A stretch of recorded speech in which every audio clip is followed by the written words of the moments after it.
আলাদা ঘটনায় দেশের বিভিন্ন স্থানে ৬ জন মারা গেছে।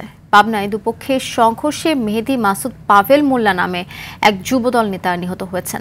শনিবার রাতে গয়েশপুর ইউনিয়নের ইসলামপুর গ্রামে এ ঘটনা ঘটে। নিহত পাভেল গয়েশপুর ইউনিয়ন যুবদলের যুগ্ম সাধারণ সম্পাদক ছিলেন। অপহরণের পর কক্সবাজারের মহেশখালীতে এক ব্যক্তিকে গুলি করে হত্যার অভিযোগ উঠেছে। সকালে উপজেলার কালারমাঠ ছড়া থেকে তার মরদেহ উদ্ধার করা হয়। যশোর শহরের পালবাড়ি থেকে যুবতী শামসুন নাহার বন্যার মরদেহ উদ্ধার করেছে পুলিশ। এ ঘটনায় তার প্রেমিক নাইমকে পুলিশ হেফাজতে নেওয়া হয়েছে। ঠাকুরগাঁওয়ের পীরগঞ্জে লামিয়া আক্তার নামে এক গৃহবধূর মরদেহ উদ্ধার করায় পুলিশ। পটুয়াখালীর বাউফলে ডাকাতির অভিযোগে আটকের পর গণপিটুনিতে একজন নিহত হয়েছে। শনিবার রাতে উপজেলার কাশীপুর বাজারে এই গণপিটুনি দেয়া হয়। এদিকে সুনামগঞ্জের ধর্মপাশে নৌকা ডুবিতে নিখোঁজ ঘটক মোহাম্মদ শামসুদ্দিনের লাশ উদ্ধার করা হয়েছে।